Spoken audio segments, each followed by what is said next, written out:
Would you support this resolution condemning anti-Semitism? Would you support the resolution condemning all forms of bigotry? And instead of rebuking Omar's comments, the left is pointing their fingers at President Trump. Here to discuss is Republican strategist John Thomas and University of Maryland lecturer Jason Nichols. Thank you both for joining us this morning. We certainly appreciate it. Thanks, Heather.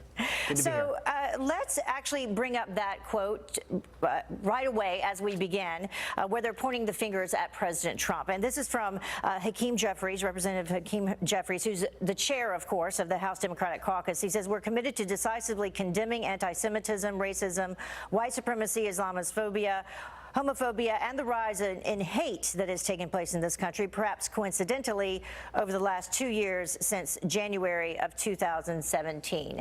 So, John, what is your response to that? You know, Mr. Jeffries' whataboutism isn't going to cut it here. The Democrats largely base their messaging these days on identity politics and attacking Trump for allegedly race baiting and others. But when they have it going on in their own house, Heather, they do nothing. Remember, there's still a sitting governor of Virginia who was caught wearing blackface, the attorney general of Virginia. And now you've got a member of Congress of a Democratic Party who's repeatedly been anti-Semitic, and they do nothing. The hypocrisy here is stunning and, most importantly, just disappointing. Jason, what about that? I mean, the Democratic Party right now, they can't even come together to present this resolution rebuking anti-Semitism. What is going on? Well, they're crafting a resolution as we speak against all forms of hate and bigotry. And so I think that what they're saying is that we've seen a rise, and it's, you know, something that can be calculated. We've seen a rise in all kinds of bigotry, from anti-Semitism, from what we've seen in the attacks in Pittsburgh and other places. It's gone up 37%. We had people in Charlottesville screaming, Jews will not replace us. But is all of that, and I'm not arguing your points there, but is all of that an attempt to deflect from the anti-Semitic comments that we're dealing with right now from Omar? Absolutely not. And, you know, I think that what people want to do is talk about all forms of bigotry and try to reject them all. Not pick one and Jason, have to deal with another later. I think the issue here, Jason, it's not mutually exclusive. You can do one and the other at the same time. Well, I would say, well, again, anti-Semitism, I can agree with you, but why not do that with your own parties? First of all, cannot hear what you're saying when you're both talking at the same time, especially at 4:45 in the morning. So finish your comment, Jason, and then let John respond. Yeah, well, I would say, you know, I think when we talk about hypocrisy, we're seeing it from John and his side.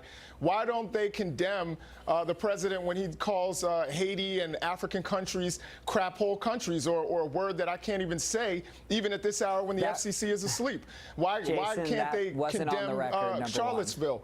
Why can't they condemn Steve Scalise, who went to a white supremacist conference? Why don't they condemn? Okay, so let John respond to that. John, your response. Okay, first of all, President Trump has condemned hate at Charlottesville. That comment you talk about the he said there were good people on all sides. Off the by the way, was off the record. But here's the deal: you're trying to play us with this whataboutism. So you can be bigoted. He didn't say members of the KKK were good people. He was talking about people who support statues. Jace, we have the sitting governor of Virginia, who is still the sitting governor, who refuses to step down. You have this member of Congress who's been blatantly anti-Semitic, yet remains on the Foreign Affairs Committee. Look, it's fine if they want to pass a broader resolution, but they also have to clean it up in their own house. And I think that's the point here.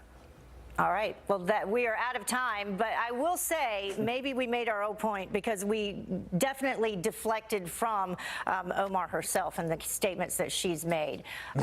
Thank you both for joining us. We appreciate it. Good debate. Thanks a lot, guys. Well, the time now is about 10 minutes until the top of the hour, and the momentum to double the federal